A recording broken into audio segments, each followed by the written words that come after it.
Na medicina, o diagnóstico é fundamental para o melhor tratamento, não é mesmo? Um simples raio-x é de difícil compreensão para leigos, certo?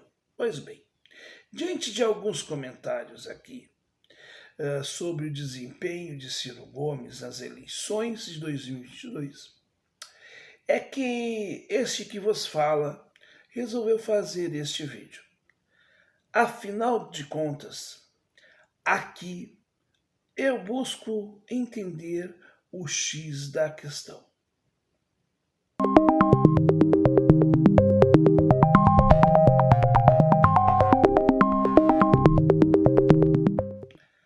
Antes de começarmos este vídeo, um recadinho básico para você.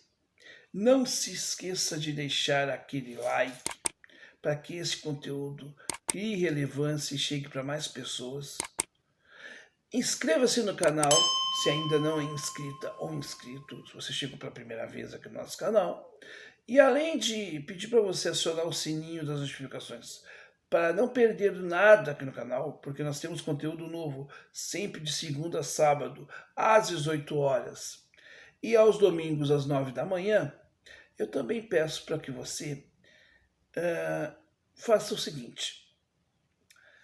Pare e pense e não busque as respostas simples, as coisas simplistas que nós temos no YouTube.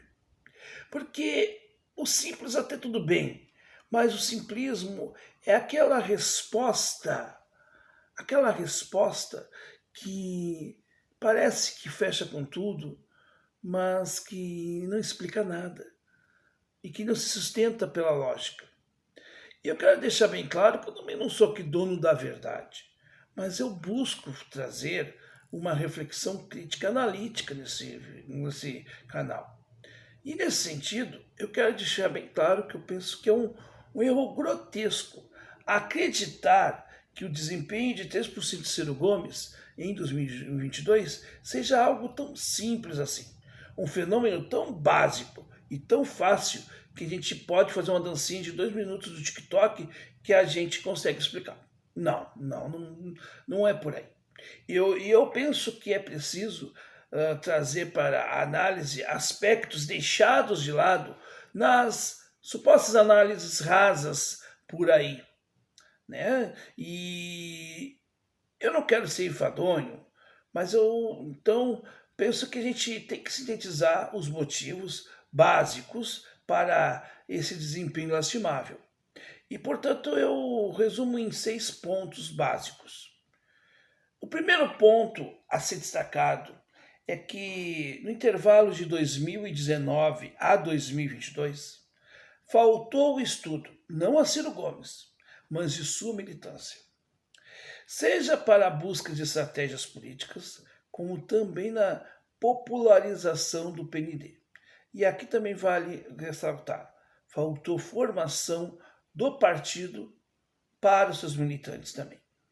E eu me lembro também que durante a campanha os petistas fizeram um meme comparando os militantes de Ciro com aqueles religiosos que batem nas portas das pessoas. O que significa isso? Significa, né, que o eleitor do Ciro, que se tornou militante do Ciro, das propostas do Ciro, talvez tenha se tornado um tanto quanto deselegante, às vezes, ou inconveniente para o eleitor médio. E a gente precisa entender que, nesse sentido, né, nesse intervalo de tempo, não se fez a construção correta da campanha de Ciro Gomes. E isto foi um erro. E tem que ser colocado um erro do PDT, um erro do Ciro, um erro de nós que apoiamos Ciro Gomes. Um erro coletivo, não um erro único. E também não estou aqui para passar o chicote em ninguém, mas para dizer o seguinte, nós temos que saber onde erramos para não errarmos novamente. É nesse sentido, né? Aprender com os erros é muito bom e importante para obtermos novos resultados e melhores resultados, inclusive. Agora, o segundo ponto que eu destaco aqui é que Ciro também, né, não fomentou os canais digitais em torno de suas propostas, né, não fomentou aqueles que produziram conteúdos, né, ele se preocupou com os grandes portais, com a imprensa, né, a grande imprensa, né, pensando na visibilidade dessas empresas de comunicação, o que na prática não deu muito certo, né, porque será que realmente sei lá, na Globo, que não estou dizendo que não pudesse e não devesse estar lá, não é isso. Mas será que é só lá na Globo, na Bandeirantes, na Record que o Ciro tem que falar? Ou se de repente também poderia falar mais diretamente com aquele eleitor por um canal que talvez não seja tão grande, mas que talvez tenha gente que possa, por via alternativa, chegar a Ciro. Ele não viu isso estrategicamente e acabou, ao meu ver, se afastando do seu eleitor. Aliás, é bom lembrar e é bom ressaltar que essa blindagem em torno do Ciro foi prejudicial para ele. E há uma blindagem em torno do Ciro muito grande. Então, é complicado, mas eu tenho que dizer isso com dor no coração. Pois, meus caros, o terceiro ponto a ser levado em conta é o fato do PDT estar repleto de petistas velados.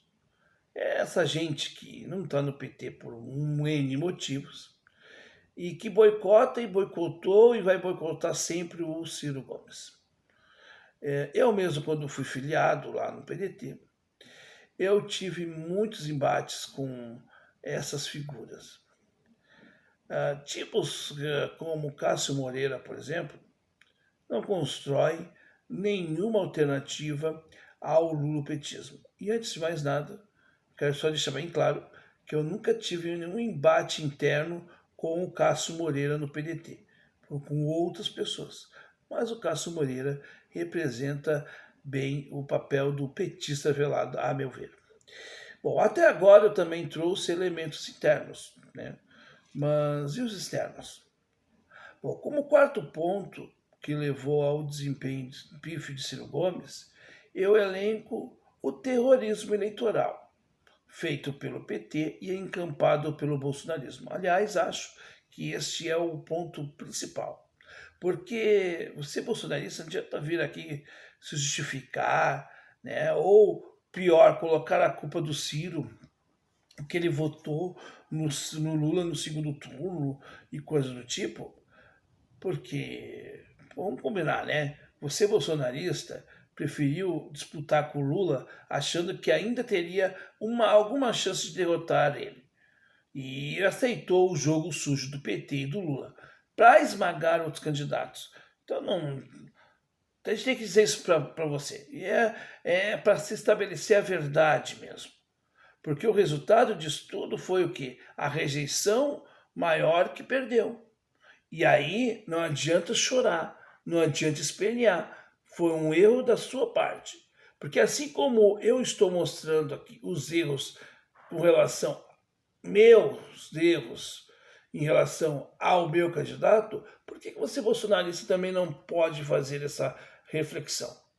Mas não, você vai ficar insistindo numa fala que simplesmente só fortalece o PT.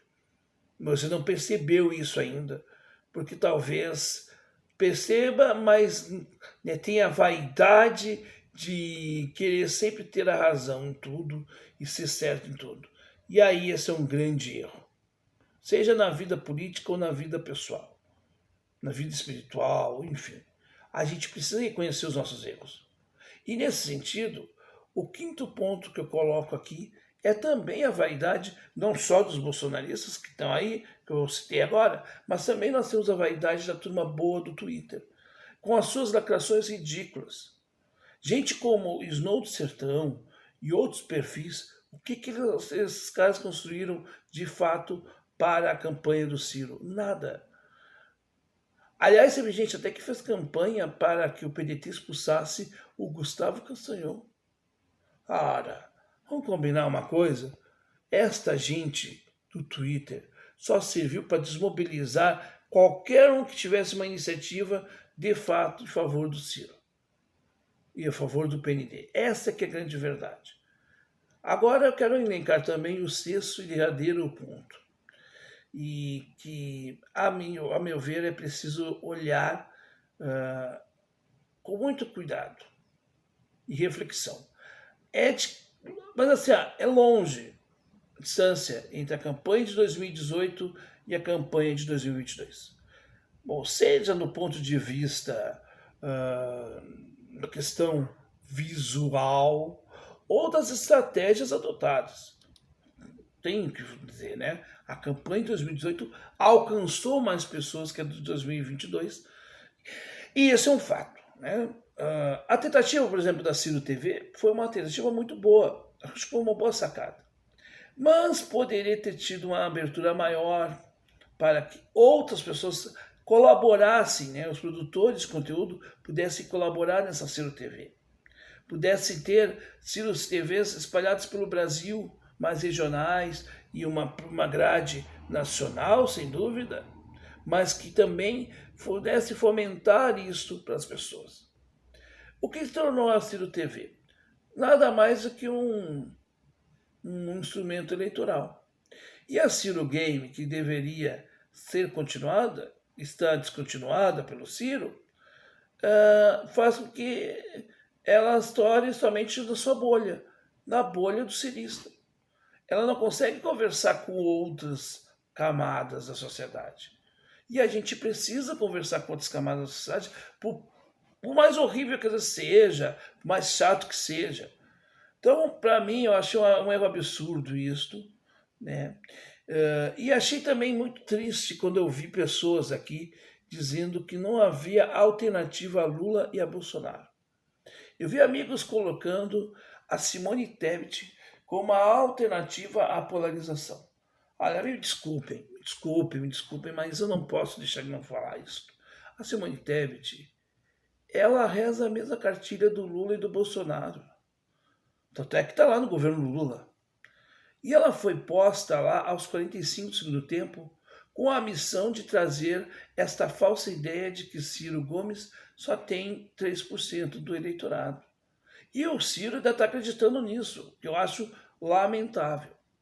O fato é que, infelizmente, nós não conseguimos fazer o Ciro ser a primeira alternativa dos indecisos e do eleitor bolsonarista e lulista, que não é o fanático, que não é bolsonarista e lulista em si. É o eleitor médio. E esta, então, é a minha análise. E o que você pensa a respeito disso? Quero saber o que você pensa. Deixe aqui suas impressões no campo dos comentários, porque eu quero saber muito, mas quero saber muito mesmo. Estou curioso de saber o que você achou disso tudo que eu falei aqui. Mesmo que você também não concorde com nada ou com algum aspecto exposto neste vídeo, mas humildemente eu vou pedir para que você também compartilhe esse conteúdo, porque ele é importante, não pelo mensageiro, mas pela mensagem. Um abraço e até a próxima.